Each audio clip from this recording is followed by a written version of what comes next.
லண்டனில் வாழ்ந்து வரும் தொண்டைமானாரை பூர்வீகமாக கொண்ட ஒரு குடும்பம் தொண்டைமானாரில் ஒரு சுவையரங்கை திறந்து வைத்திருக்கிறது.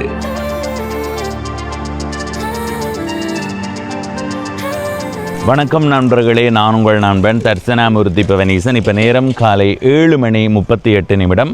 நேற்றைய காணொளி பார்த்தவர்களுக்கு தெரியும், ஈழத்தில் யாழ்ப்பாணம் மாவட்டத்தில் தொண்டைமானாறு என்ற ஊரில் ஒரு உணவகம் திறக்கப்படுது என்று காணொளி வெளியிட்டிருந்தேன். அந்த உணவகத்தை திறக்கிறவர்கள் லண்டனில் வாழ்கிற ஒரு குடும்பம்.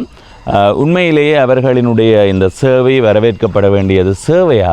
உணவகம் திறந்தாலே அது ஒரு வியாபார நோக்கமாக தான் இருக்குமென்றது எல்லாருக்கும் தெரியும். ஆனால் இந்த உணவகம் திறக்கப்பட்டதனுடைய நோக்கம், அவர்களினுடைய சேவை மனப்பான்மை என்றது நேற்றைய நாளில் காணொளி பார்த்தவர்களுக்கு தெரியும். ஒரு அம்மாச்சி உணவகம் மாதிரி. இங்கே 6 பேர் இப்போதைக்கு உணவகத்தில் பணியாற்ற போகிறார்கள். அவர்கள் ஒரு நாளைக்கு ஒரு குறிப்பிட்ட அளவு கட்டணத்தை கொடுத்து அந்த உணவகத்தை நடத்த போகிறார்கள். இப்போ சாதாரணமாக ஒரு உணவகத்தை திறக்க போகிறோம்னாலே அதற்கான கட்டட செலவு, அந்த செலவு, இந்த செலவு, அப்படி இப்படி என்று சொல்லி பெரிய முதல் தேவைப்படும். ஆனால் இவர்கள் ஒரு இடத்தை அமைத்து கொடுத்து ஒரு 6 பேருக்கு இப்போதைக்கான சந்தர்ப்பத்தை கொடுக்கிறார்கள். இன்றைய நாள் எனக்கு தெரிஞ்சு 4 பேரினுடைய உணவகங்கள் திறக்கப்படும் என்று நினைக்கிறேன். நேற்றைய காணொளி பார்க்காதவர்கள் சென்று பாருங்கோ. அந்த காணொளியில் அந்த லண்டனில் வாழ்கிற குடும்பத்தினுடைய எண்ணம், அவர்களுடைய ஒரு சேவை என்னன்றது உங்களுக்கு தெரிய வரும்.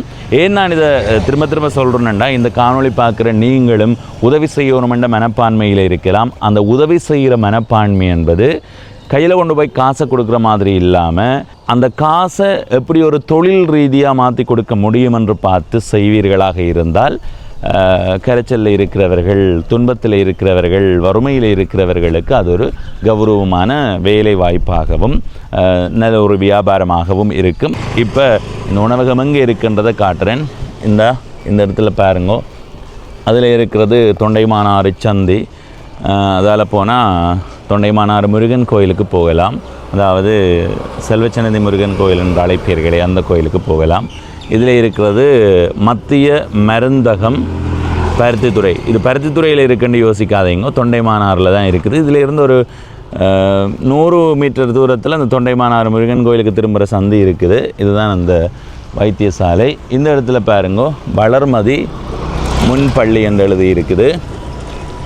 இதில் நீங்கள் பார்க்குற வீதி இருக்குல்ல, இந்த வீதி தொண்டைமானாறு வல்வெட்டித்துறை பிரதான சாலை அல்லது பொன்னாலை காங்கேசன்துறை தொண்டைமானாறு வல்வெட்டித்துறை பருத்தித்துறை பிரதான சாலை என்று சொல்லலாம். இப்படியே போனால் பருத்தித்துறைக்கு போகலாம். இதால் அப்படியே போய் தொண்டைமானாரை தாண்டி காங்கேசன்துறைக்கு போய், காங்கேசன்துறையால் அப்படியே போய் பொன்னாலை வரைக்கும் போகலாம். கீரிமலை தாண்டி பொன்னாலை வரைக்கும் போகலாம். அதையும் உங்களுக்கு சொல்லியிருக்கிறேன். இப்போ இந்த உணவகத்தினுடைய முன் தோற்றத்தை பார்ப்போம். ஏனெண்டா நேற்று இரவு வேளையில் தான் உங்களுக்கு காட்டினான்.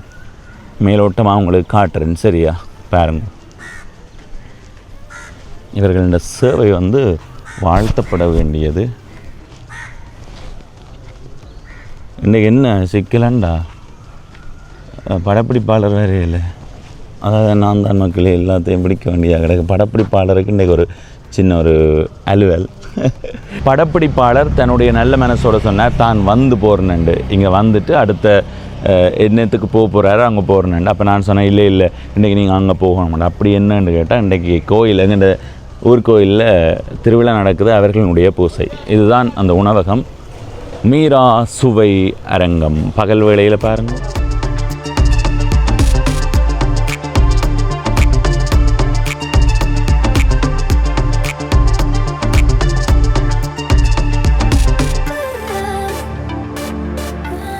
இந்த உணவகத்தினுடைய உள்ளமைப்பு, இந்த உணவகம் உருவாக்கப்பட்டதற்கான நோக்கம், எப்படி உருவானது, என்ன திட்டங்கள் இருந்தது போன்றவற்றையெல்லாம் நேற்றைய காணொலியில் நான் பதிவிட்டிருக்கிறேன். தொண்டைமானாறு முருகன் கோயில் திருவிழா தொடங்கப்போ அதுக்கான வேலைகள் நடந்து கொண்டிருக்குது. இந்த இடத்துல மீரா சுவையரங்கம் இன்றைய நாளில் திறக்கப்படுது. ஏற்கனவே ஒரு தடவை தொண்டைமானாருக்கு வரும்போது இந்த ஐயாவை சந்தித்தேன் நான். பிறகு சன்னதி கோயிலையும் சந்திச்சேனாங்க. கதைப்போம். வணக்கம் ஐயா. வணக்கம். உங்கள் பெயர்? ஜெகநாதன். ஜெகநாதன். சுரேண்டா தெரியும், இந்த நாட்டில் காண்டாலும் தெரியும். உங்களோட ஊர்? தொண்டமனாறு தான். பெஸ்ட் ஊர். சரி, பெஸ்ட் ஊர். ஏன்னு அப்படி சொல்கிறீங்க? இப்போ எந்த ஊரில் உங்களை இரவு போய் படுக்க விடுவேன் இங்கே அந்த சன்னதி கோயிலில் மட்டும் உங்களுக்கு தங்குறதுக்கு இடம் இருக்கு. இல்லை நான் ஒரு அனாதை என்று சொன்னாலும் 3 நேரம் சாப்பாடு இருக்கு. அது சரி. என்ன குளிக்கலாம், நல்ல ஆறு, நல்ல கடல், நல்ல தண்ணி எல்லாம் நிறைஞ்சதான் தொண்டவனார். இன்றைக்கு திறப்பு விழாவுக்கு நல்ல சரி. நன்றி ஐயா, உங்களோட கதைச்சதில் மகிழ்ச்சி. என்னதையும் தருவான் செல்வ சன்னதி. உண்மைதான் அது. சரி சரி.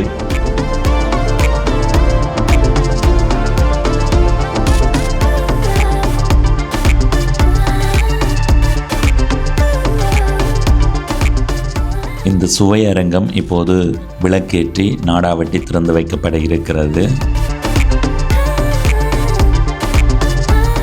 விளக்கேற்றியாச்சு. இப்போ நாடாவட்டி மீரா சுவை அரங்கத்தை திறந்து வைக்கிறார்கள்.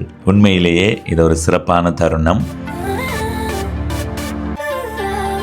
திறந்து வைக்கப்பட்டதற்கு பிறகு திடீரென்று ஒரு குட்டி மழை வந்தது. கொஞ்ச நேரம் தான் பெய்து கொண்டிருந்தது. திடீரென்று காணையில் இதை ஒரு நல்ல தருணமாக அவர்கள் உணர்ந்தார்கள்.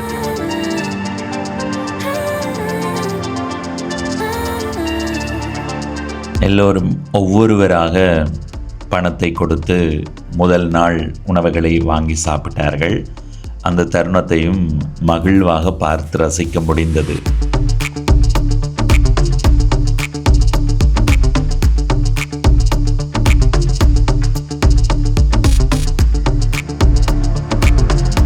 எல்லாருமே உணவை வாங்கி சுவைத்து மகிழ்ந்து சிரித்து கதைத்து கொண்டிருந்தார்கள். பார்க்க நல்லா தான் இருந்தது. மீரா சுவை அரங்கத்துக்கு வருக தந்திருக்கும் அனைவரையும் அன்புடன் வருக வருக என்று வரவேற்கின்றேன். கிட்டத்தட்ட ஒரு குறுகிய காலத்தில் இந்த திட்டமிட்ட ஒரு செயற்பாடு ஒரு 1.5 வருஷத்துக்குள்ள இது எண்ணமாக வந்து டக்கண்டு அதை செயற்படுத்தினவைக்கு அதற்கு நாங்கள் மிக பாராட்ட வேண்டும். மீரா சுவை அரங்கத்தை திறம்பட நடத்துறதுக்கு மக்கள் அனைவரும் ஒத்துழைக்க வேண்டும் என்றும் வேண்டிக் கொண்டு இது மிகவும் சிறப்பாக நடக்க வேண்டும் என்றும் இறைவனை இல்லாமல் விநாயகனையும் செல்வச்சந்நிதி முருகனையும் வணங்கி அவர்களை வேண்டி பிரார்த்திக்கின்றேன்.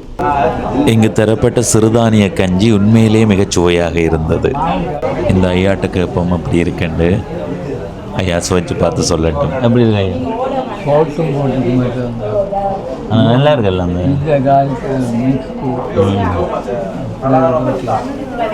சரி மக்களே, இன்றைய நாளில் வெற்றிகரமாக மீரா சுவை அரங்கம் திறந்து வைக்கப்பட்டிருக்குது. இன்று முதல் நாள்ன்றதால் அவர்கள் திட்டமிட்ட சமையல்களை செய்ய முடியல. சிற்றுண்டிகள் வழங்கப்பட்டது, அதை விட ஒரு கஞ்சி தரப்பட்டது. அந்த கஞ்சியும் நல்லா இருந்தது. நிறைய தானியங்கள் அதுக்குள்ளே இருக்கிறது. உண்மையாக அது சுவைக்கும் போது நல்லா இருந்தது. இன்று தொடக்க விழான்றதால சுருக்கமாக அதை பதிவு செய்திருக்கிறேன். நான் இதை பதிவு செய்கிறதுக்கான அடிப்படையான காரணம், இதை பார்த்து இன்னும் பல பேர் நாளுக்கு நாள் 5000 10,000 மாதம் 50,000 60,000 1,00,000 என்று கொடுத்து கொண்டிருக்கிறத விட தன் நபர்களுக்கு கொடுத்து அவர்கள் அதை ஒரு கொஞ்ச நாளில் செலவழித்து போடுவார்கள். உண்மை அதுதான். அதை விட ஒரு தொழில் நிறுவனமாக, தொழிற்சாலையாக அல்லது இப்படியான உணவகங்களாக உங்கள் இடத்துல அந்த தளங்களை அமைத்து அதன் மூலமாக வேலை வாய்ப்பு கொடுங்கோ, அதன் மூலமாக அவர்கள் பயன்பெறட்டும். இப்போ இந்த பகுதியில் அந்த உணவகத்தில் பணியாற்ற நபர்களுக்கு சம்பளம் கொடுக்கப்படையலை. அவர்கள் வியாபாரம் செய்வார்கள். ஒரு நாள் குறிப்பிட்ட கட்டணம் அறவிடப்படும். 6 பேருக்கான வாய்ப்பு இருக்குது. ஒவ்வொரு நாளும் முழு நேரமாக ஒரு ஆளுக்கு கொடுக்கப்பட்டால் 6 பேருக்கான வாய்ப்பு இருக்குது. வருவாயை கூட்டி பார்த்து செலவையும் கூட்டி பார்த்தா இதை தொடங்கியவர்களுக்கு வந்து இதில் பெரிய லாபம் என்றெல்லாம் இல்லை.